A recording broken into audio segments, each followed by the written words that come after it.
ഇന്ന് തൈരും ഉരുളക്കിഴങ്ങും വെച്ചിട്ടുള്ള വ്യത്യസ്തമായിട്ടുള്ള ഒരു കറിയുടെ റെസിപ്പിയാണ്. അതിനു വേണ്ടി ഒരു കപ്പ് തൈര്, 2 ചെറിയ ഉരുളക്കിഴങ്ങ് പുഴുങ്ങിയെടുത്തത്, ഒരു ചെറിയ സവാള അരിഞ്ഞെടുത്തത്, കുറച്ച് മല്ലിയില, 1/4 ടേബിൾ സ്പൂൺ മുളക് പൊടി, ആവശ്യത്തിനുള്ള ഉപ്പ്. ആദ്യം തൈരിലേക്ക് ഉപ്പും മുളകും ചേർത്ത് നന്നായി യോജിപ്പിച്ചെടുക്കണം.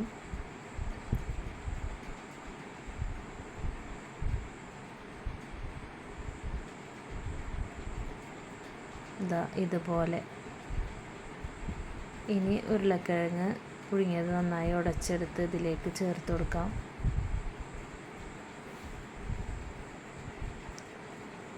ഉരുളക്കിഴങ്ങ് മുഴുവനായിട്ട് ചേർത്ത് കൊടുത്തതിന് ശേഷം നമ്മൾ അരിഞ്ഞു വെച്ച സവാളയും മല്ലിയിലയും കൂടെ ഒന്ന് ചേർത്ത് കൊടുക്കാം.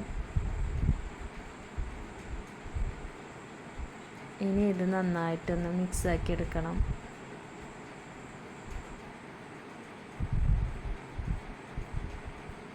ഇപ്പോൾ ഇത് നന്നായി യോജിപ്പിച്ചെടുത്തിട്ടുണ്ട്.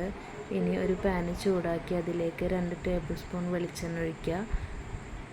എന്നിട്ട് 1/2 table spoon kasuri methi, 1/4 teaspoon മുളക് പൊടി, 1/2 ടീസ്പൂൺ മല്ലിപ്പൊടിയും ചേർത്ത് നന്നായി ഇളക്കി കൊടുക്കാം. ഇതിൻ്റെ പച്ചമണമൊക്കെ ഒന്ന് മാറിക്കഴിഞ്ഞാൽ നമുക്കത് മിക്സിയിലേക്ക് ഒഴിച്ചു കൊടുക്കാം.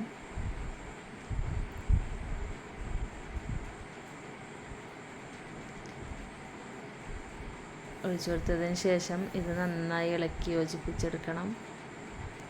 അപ്പോൾ നമ്മുടെ രുചികരമായിട്ടുള്ള കറി ഇവിടെ റെഡി ആയിട്ടുണ്ട്. തൈര് ഇഷ്ടപ്പെടുന്നവർക്കൊക്കെ ചോറിലേക്ക് ഇത് മാത്രം മതിയാകും. ഇഷ്ടപ്പെട്ടാൽ ലൈക്ക് ചെയ്യുക, ഷെയർ ചെയ്യുക, സബ്സ്ക്രൈബ് ചെയ്യുക.